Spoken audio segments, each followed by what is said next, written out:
pas si elle est trop que ça.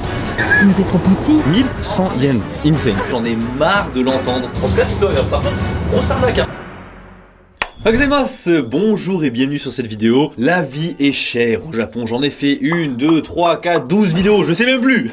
Effectivement, en moyenne, c'est plus cher de vivre à Tokyo qu'à Paris. Cependant, ça ne veut pas dire non plus qu'il n'existe pas des choses pas chères au Japon par rapport à en France. Vraiment pas cher pour le coup, et ça c'est assez rigolo parce qu'on s'en aperçoit plus lorsqu'on vit au Japon. Et je vous avoue, à la fin de cette vidéo, je vous réserve une bonne surprise. C'est quelque chose que je voulais faire depuis un bon moment, et j'ai enfin eu l'occasion de le faire, donc j'espère que ça vous plaira. C'est quelque chose que j'ai jamais fait au Japon et qui n'existe pas en France, en tout du moins n'existe pas sous ce format en France. Ça fait très phrase de youtubeur, mais vraiment restez jusqu'à la fin. Bref, si vous voulez savoir les avantages d'être au Japon au niveau de la carte bleue, voilà, vous êtes au bon endroit. Je sais, vous avez tous vu ma carte dorée, j'en suis très fier, regardez. Vous pouvez voir là, je l'ai fait designer, c'est une carte Revolut que tu peux personnaliser. Je suis très fier, voilà, du Mont Fuji avec les Sakura que j'ai pu faire. Et oui, vous l'avez sûrement compris, mais cette vidéo est en partenariat avec Revolut. Et attends, pour la première fois, j'organise un concours avec un partenaire en vidéo. En gros, je fais gagner 1000 €. C'est vraiment 1000 € de ma poche, c'était mon idée, donc c'est de ma poche, à une des personnes qui utilisera mon lien pour créer un compte Revolut. Et même si vous gagnez pas les 1000 €, voilà, vraiment d'office, vous avez 20 € en fait qui vous sont offerts en bienvenue par Revolut. Rien que pour ça, j'ai envie de dire, voilà,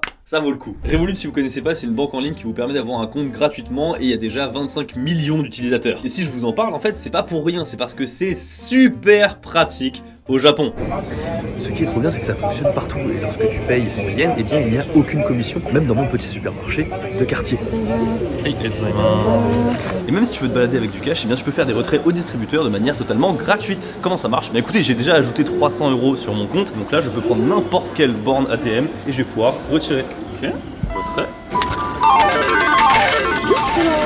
Et voilà, espèce au Katsushikaku.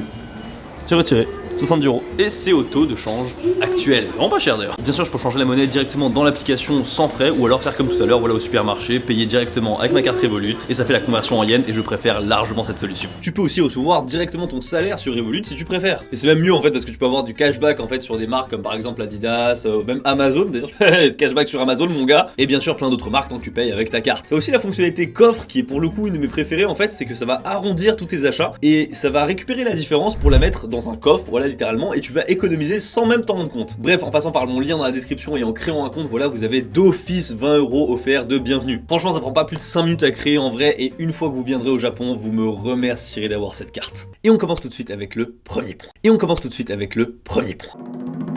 Le plus évident. Alors ça, clairement, c'est une des choses qu'on ne peut pas rater lorsqu'on arrive au Japon, c'est clairement le prix de la bouffe. Attendez, petite correction en vérité, c'est pas vraiment le prix de la bouffe, c'est plutôt le prix de la bouffe dans la majorité des restaurants. Et pour moi, le meilleur exemple de ça, ce sont les fast-food japonais, et je vous propose d'aller vérifier tout de suite. Ça, c'est Sukiya, en fait, c'est une des enseignes de fast-food japonais les plus connues. En fait, il y a Sukiya, Yoshinoya et Matsuya. Et Sukiya, moi, c'est mon préféré, mais globalement, ils font à peu près tous la même chose. Et vous allez voir que c'est vraiment pas cher. Ambiance très simple. Et par contre, tablette dernier cri. Et tu as toutes sortes de menus. Vous allez voir par exemple, un bol de riz, plein de viande, taille moyenne, 400 yens, 3,20 € et quelques. C'est un truc de ouf.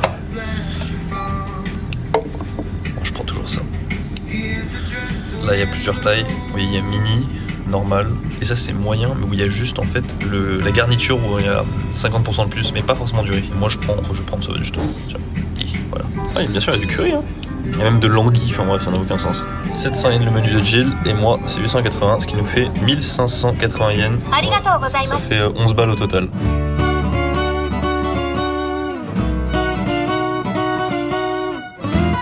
Eh ben bon appétit. Comme ça, vous voyez visuellement qu'est-ce que coûte 11 € de bouffe au Japon. Ça, c'est la partie où l'œuf a été en contact avec la coquille. Donc, du coup, l'œuf. Du coup, on le verse là-dedans et on met ça ici. Faut pas se tromper. Ça, toutes les mamans japonaises connaissent. Quelques gouttes de sauce soja, pas trop.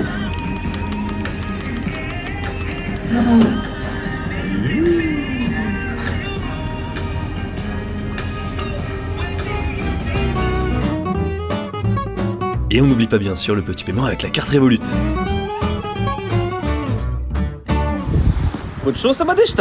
clairement le repas que j'ai mangé au Sukiya, si je devais le reproduire chez moi avec des produits du supermarché japonais, mais j'en aurais pour plus cher que ce que j'ai payé au restaurant. Et c'est là où on se dit que le Japon, voilà, il y a quelque chose qui tourne pas rond. Je veux dire, comment ça se fait que si tu achètes les produits du supermarché, c'est plus cher qu'aller au restaurant? Et effectivement, ce qui est rigolo, c'est ce décalage avec la France. Pourquoi tout est globalement plus cher dans un supermarché japonais que dans un supermarché français? Viande, poisson, fruits et légumes. Et pourtant, pourquoi les restaurants sont systématiquement beaucoup moins chers au Japon qu'en France? Je veux dire, il y a un truc quand même qui va pas du tout là-dedans. Alors pour cette interrogation, j'ai quelques éléments de réponse à te proposer. Le premier, c'est en fait le prix du bail. En fait, le prix du bail pour ouvrir un restaurant ainsi que le loyer à payer est beaucoup plus bas au Japon qu'en France. Ce qui fait qu'il y a beaucoup plus de personnes qui peuvent se lancer dans l'aventure de créer un restaurant et d'ouvrir un restaurant au Japon qu'en France. Mais ça veut pas forcément dire qu'ils sont éclatés parce que au contraire, il y a énormément de concurrence. Deuxième point, les normes sont beaucoup plus souples.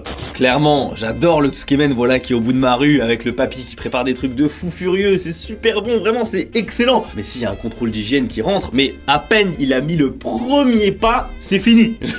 Le restaurant il ferme, c'est pas possible, tu vois. Vraiment, je veux dire, la propreté dans certains restaurants japonais, c'est pas ça. Et pourtant, on tombe pas malade, hein. Et dernier point, eh bien, ce sont les salaires, en fait, avec les baito. Comme il y a plein de petits boulots au Japon, pas sous la même forme juridique qu'en France, eh bien, c'est beaucoup plus facile pour un restaurateur japonais d'avoir de la main-d'œuvre à moindre prix, contrairement aux masses salariales françaises qui coûtent bonbon. Avec tout ça, certains restaurateurs, donc pas que des grandes enseignes, arrivent à faire baisser les prix tellement que ça devient moins cher d'aller chez eux que de préparer chez soi. Les kimonos.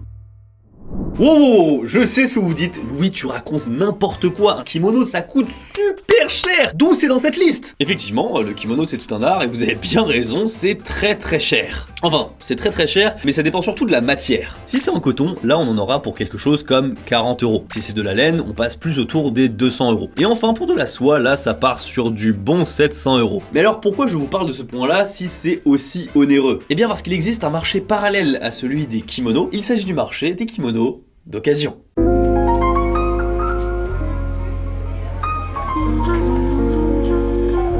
On se retrouve à Asakusa, voilà, mon quartier préféré en vérité à Tokyo. Plus précisément, la boutique Tatsumi, et regardez tout ce qu'on a. Tout ce que vous voyez derrière, ce sont des kimonos et ils sont tous disponibles pour le prix de 1100 yens. C'est insane. Alors forcément vous l'aurez compris, c'est d'occasion, donc du coup parfois il y a même quelques taches en vérité, mais franchement pour ce que c'est, mais c'est... Enfin clairement moi je recommande, si jamais vous voulez vous faire un kiff et acheter un kimono et que vous voulez pas exploser votre budget, voilà, en prenant un truc vraiment super cher, super quali machin et tout, vous venez là, vous vous faites plaisir, c'est vraiment pas cher, c'est vraiment trop bien. Je suis en train d'en choisir un pour voir si je peux pas en prendre un. D'ailleurs dans une des dernières vidéos je porte un kimono qui vient d'ici. Vraiment c'est trop bien je trouve. Là c'est plus féminin. On a plus des modèles féminins là. Alors si vous fouillez un peu, il n'y a pas que des kimonos, il y a aussi des hobbies. Alors là c'est vraiment des hobbies très simples à 550 yens, mais il y a aussi des hobbies à l'intérieur. On va faire un petit tour à l'intérieur. Là il y a des trucs un peu plus tôt.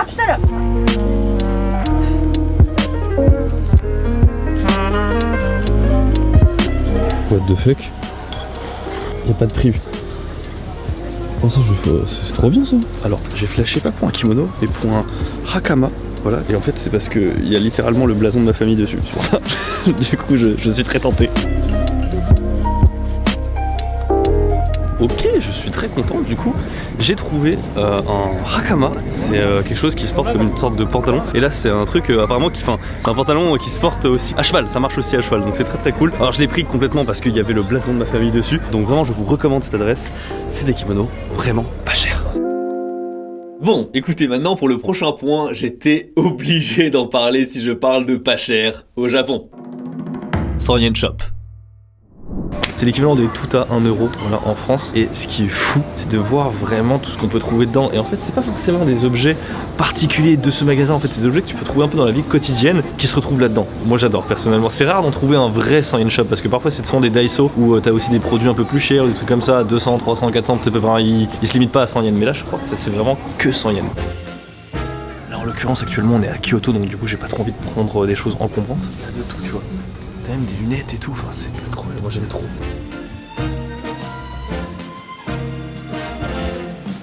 Petite vaisselle là, c'est joli. Toujours à 100 yens. Putain, c'est vraiment pas cher alors.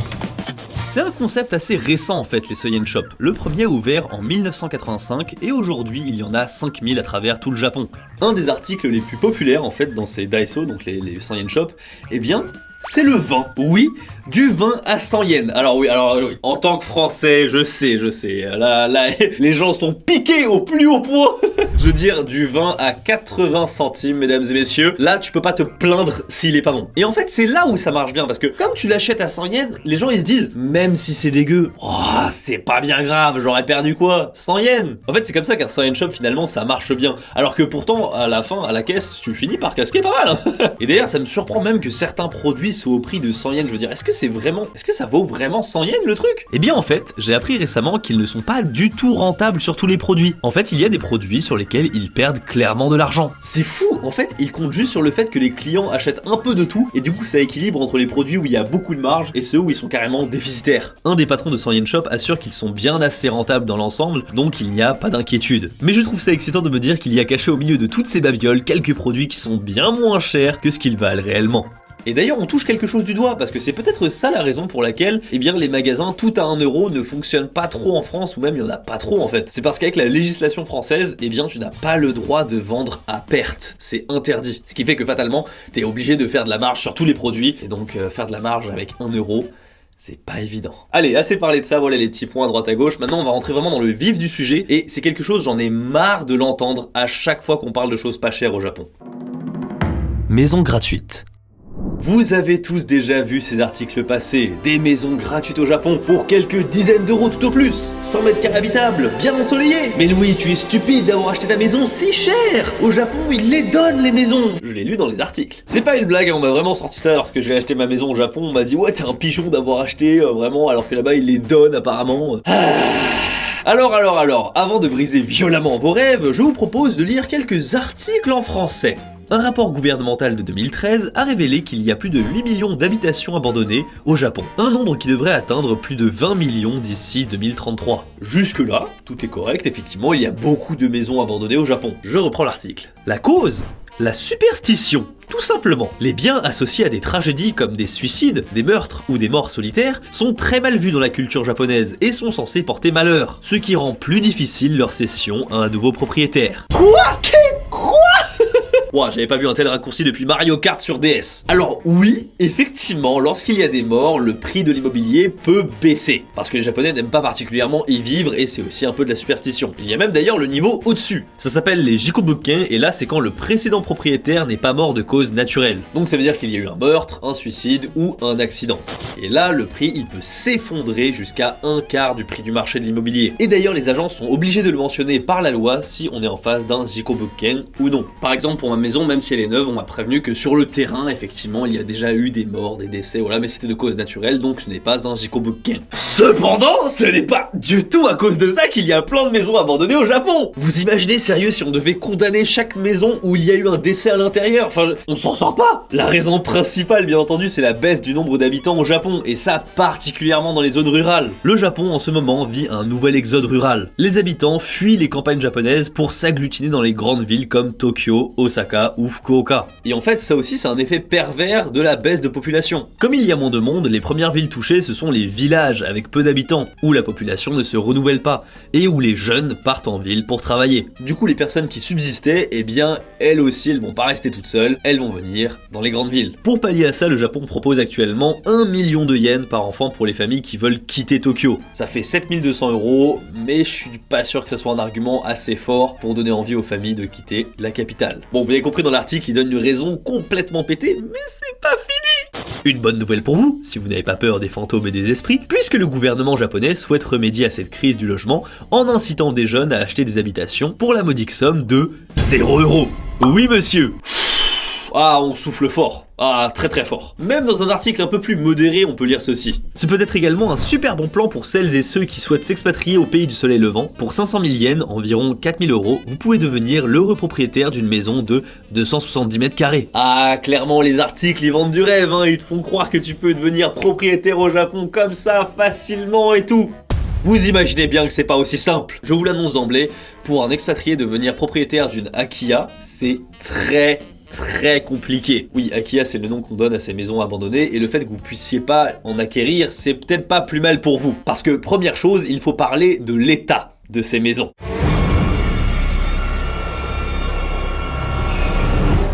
Bon, ok, j'abuse, c'était pas une Akiya, c'était un vieux Excite qu'on a fait avec Tev en 2018. Mais vraiment, certaines Akiya, elles sont à peu près dans cet état-là. C'est abandonné. Et donc, on arrive fatalement au deuxième point, il va falloir rénover fort. Très fort. Vérifier les termites, entretenir les tuiles japonaises régulièrement, faire correspondre aux nouvelles normes sismiques, vérifier la plomberie, refaire l'électricité. La facture, elle grimpe, et tout ça, vous êtes obligé de le faire. C'est sur le contrat, quand tu signes la maison, tu dois la rénover. Et du coup, on arrive naturellement au troisième point, c'est lorsque tu fais l'obtention d'une Akiya, eh bien, il y a des conditions bien relou. La plus commune, c'est qu'il faut impérativement habiter dans la maison. Ça peut pas être une maison de campagne comme ça vite fait sur le côté. Non, tu dois être en résidence principale dans l'Akiya. Donc malheureusement pour tous les expatriés qui n'ont pas de visa permanent, et je vous le rappelle que tu l'obtiens pas comme ça au Japon, eh bien c'est la fin du rêve. Voilà pourquoi ces articles vous racontent absolument n'importe quoi. Et moi ça m'énerve de toujours entendre parler des gens qui disent « Ah là là, on peut avoir des maisons gratuitement au Japon, c'est super facile, c'est trop bien !» Non, en fait c'est un giga bourbier le truc. Et d'ailleurs c'est pas la seule règle, il y a des règles encore plus précises et un peu plus cheloues. Avoir moins de 43 ans, être un couple marié jeune, avoir des enfants qui sont au collège, lycée. Tout ça bien sûr c'est dans le but de faire revivre le village et la communauté locale. Et je vais finir avec le quatrième point, c'est que souvent une Akiya, eh bien c'est pas gratuit, on vous parle de 0 €, quelques dizaines d'euros, c'est faux. Les moins chers coûtent quand même quelques milliers d'euros et les sites spécialisés vous les déconseillent, parce que les Akiya à moins de 15 000 € sont dangereuses avec trop souvent des vis cachées. Il vaut mieux partir sur des modèles entre 30 000 à 100 000 €. On est loin des 0 € quand même, hein. Là-dedans il faudra aussi rajouter les réparations et bien sûr les conditions bien reloues. Il y a également un délire avec les terres agricoles qui nécessitent l'approbation du comité agricole local pour pouvoir les exploiter. Bref, vous avez bien compris, j'espère que les Akiya, c'est un nid à problème et c'est pas du tout les trucs qu'on voit sur Instagram ou dans les articles de journaux en France, voilà. Les maisons gratuites à 0 €, pas trop bien le Japon.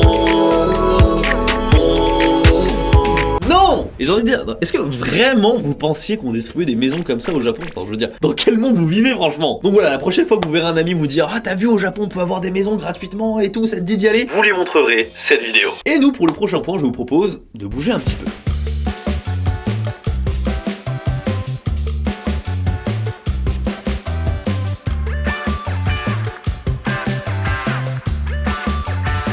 Effectivement, au Japon, l'essence n'est vraiment pas chère. Là, on est à 152 yens pour 1 litre. 152 yens le litre pour du Hayok, c'est vraiment pas cher.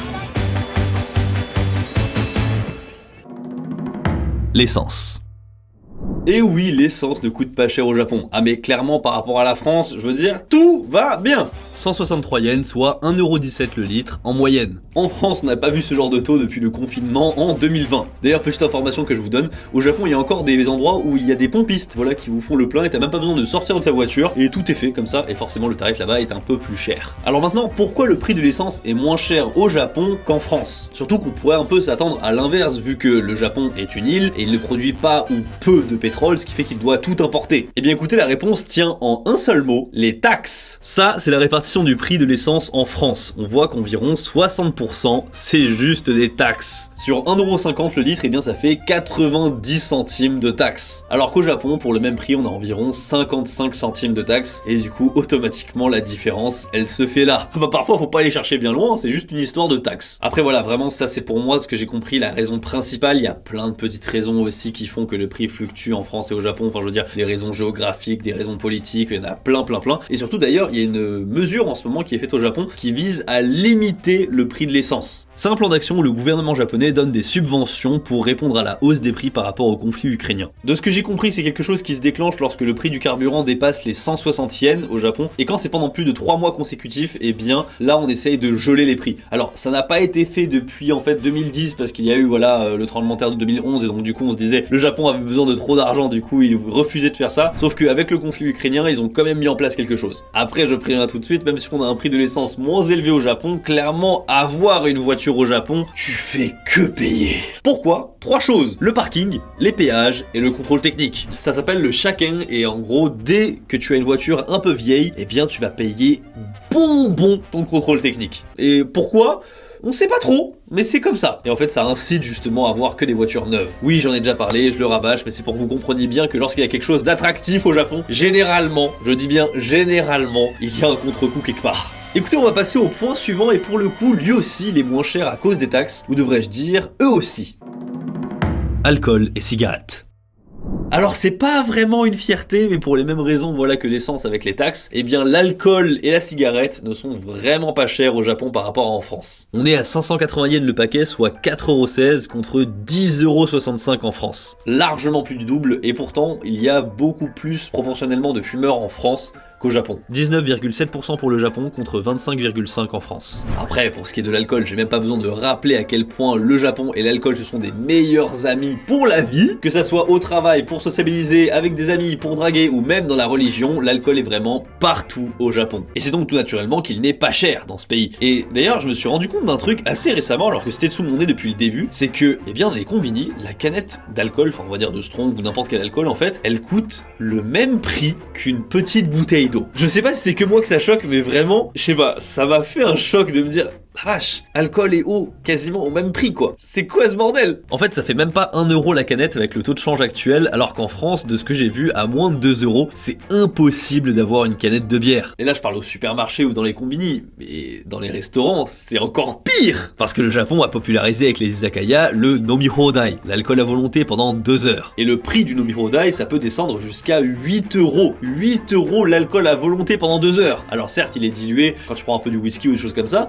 mais des bières, tu peux en commander autant que tu veux. Autant que tu veux à 8€ versus la pinte à 6€ en moyenne en France, enfin plutôt à Paris. Ah, ça fait tout de suite très mal. Bon, assez parlé d'essence, d'alcool, de cigarettes, tout ça, voilà. On va passer au clou de cette vidéo et je suis très content de pouvoir vous présenter ceci. Je suis actuellement à Osaka et juste derrière il y a Jill voilà, qui tire la caméra. On est sur le point de prendre un train absolument exceptionnel, voilà, très rare au Japon. Il s'agit de celui-ci, le Sunrise Tokyo, qui arrive à minuit 33. D'ailleurs on peut voir qu'il a 8 minutes de retard, donc la ponctualité au Japon, oui mais voilà, hein. Minuit 33, ça veut dire qu'on va prendre un train de nuit. Il s'agit d'un train couchette. En vrai j'ai grave forcé en fait pour prendre ce train de couchette, parce qu'à la base on était à Kyoto et on s'est déplacé exprès à Osaka pour pouvoir prendre ce train de nuit. Ça pourrait être fait en 2h, 2h30, 3h, et là on va mettre 7h pour le faire. Alors en fait pourquoi j'ai pris ce train de nuit et pourquoi il est dans cette vidéo, c'est parce que quand tu tapes sur YouTube Cheap Japan, donc en anglais, eh bien la première vidéo qui sort, c'est cette vidéo sur le train de nuit. Et j'ai vu 80 millions de vues, je me suis dit... Je me suis pas spoilé, j'ai pas regardé la vidéo, je me suis dit qu'est-ce qu'il peut y avoir dans ce train de nuit pour que ça fasse 80 millions de vues. Donc du coup j'ai acheté des billets avec ma carte Revolut et déjà première chose, ce n'est pas si peu onéreux le truc hein. Ça m'a coûté 18 000 yens, soit 130€ pour le trajet Osaka à Tokyo. On est très loin des 40 balles pour le train couchette en France. Oui, j'ai vu un youtubeur français qui a fait le trajet en train couchette entre Paris et Briançon et franchement ça c'est pas cher. Parce que les transports japonais, n'oubliez pas, c'est l'efficacité vraiment au maximum. Par contre, tu vas payer pour cette efficacité. Personnellement, je préfère largement ça, mais je sais que ce n'est pas non plus le cas de tout le monde. Et il est temps d'écouter pour moi de découvrir la chambre dans laquelle je vais passer la nuit. J'ai pris la moins chère, pour le coup, hein, vraiment j'ai respecté cette vidéo, j'ai pris la moins chère, c'est la chambre solo. Mais vous allez voir qu'au Japon, même pour la chambre privatisée la moins chère, voilà, du train couchette, eh bien on peut avoir quelque chose de très sympathique.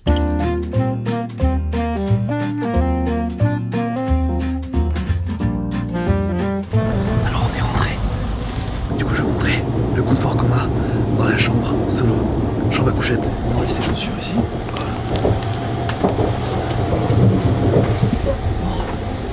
On n'est pas si à l'étroit que ça en fait. Alors pour tout vous dire, c'est beaucoup plus petit que ce que je pensais. C'est trop bien agencé, tu vois, tu t'en sors bien. En vrai je suis trop content, même si c'est tout petit comme ça. Parce que ça a été une galère en fait pour pouvoir accéder à ces billets.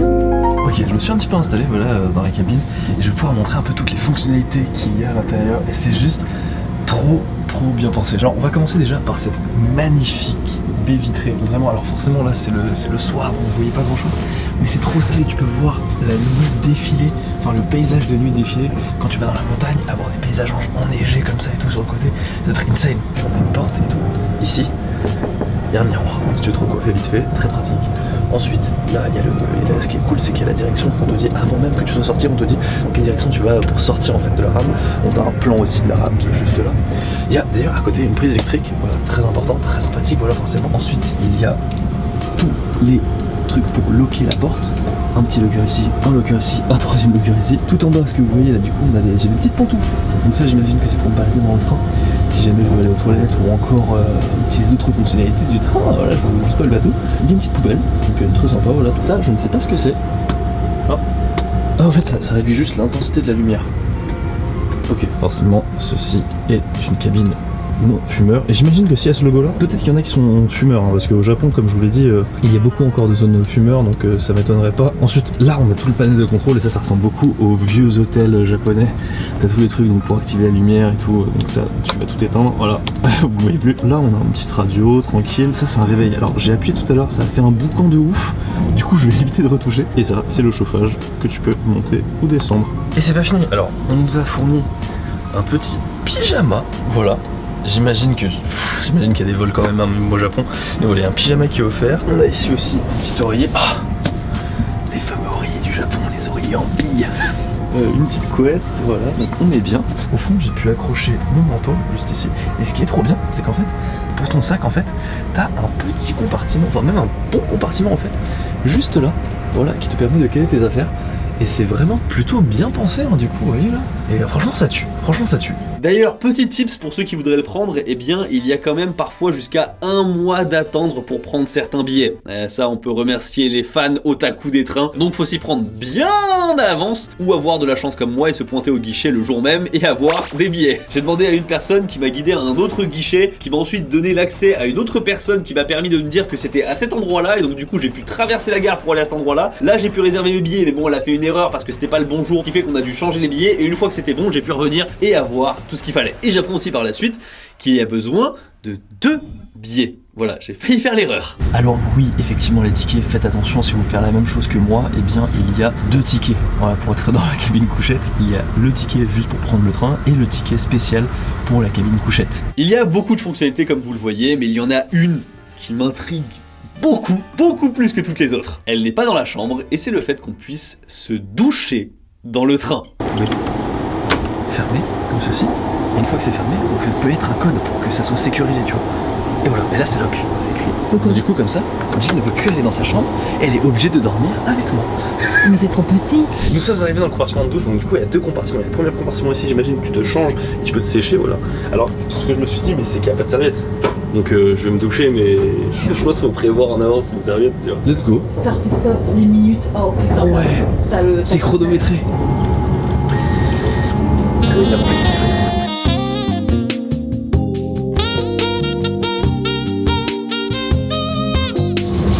C'est un truc de ouf, l'idée de se dire je suis en train de me doucher dans un train, tu vois.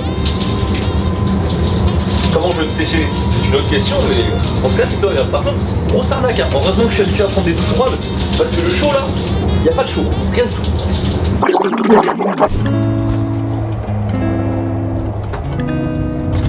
L'expérience de se doucher dans un train, je suis trop content de l'avoir fait. Combien de personnes sur cette planète peuvent dire je me suis douché dans un train? Bon, beaucoup de japonais, mais pas beaucoup de français en tout cas.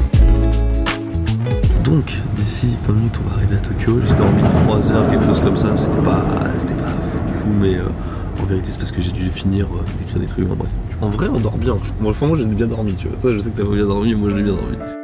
N'oubliez pas mon lien dans la description pour gagner 20 € à la création de votre compte sur Revolut. Et j'ai très hâte de savoir si vous allez faire mieux que moi en termes de design sur vos cartes. Personnellement, je trouve que j'ai mis la barre assez haute, voilà. J'espère que ça vous aura plu cette vidéo, ça m'a permis de sortir un peu à l'extérieur. Ça faisait longtemps que j'avais pas fait une vidéo un peu en extérieur, ça m'a fait du bien de sortir un peu de ce studio. Et j'aimerais faire un défi de like à l'ancienne, voilà. Si cette vidéo atteint 40 000 likes, eh bien, je vais faire avec Alexandra, ou tout seul, voilà, le train couchette de luxe au Japon. Parce que j'ai découvert aussi tout un game où il y avait des trains couchettes de malades avec des pièces et tout privatisé. Ça a l'air fou. Enfin, je veux dire, à côté, les premières classes en avion, c'est de la merde. Donc vraiment, vraiment, si vous êtes intéressé, je vous invite à puncher le pouce bleu. Et d'ailleurs, si la vidéo vous a plu, n'hésitez pas non plus à lâcher un pouce bleu et à vous abonner. Moi, je vous dis à la prochaine.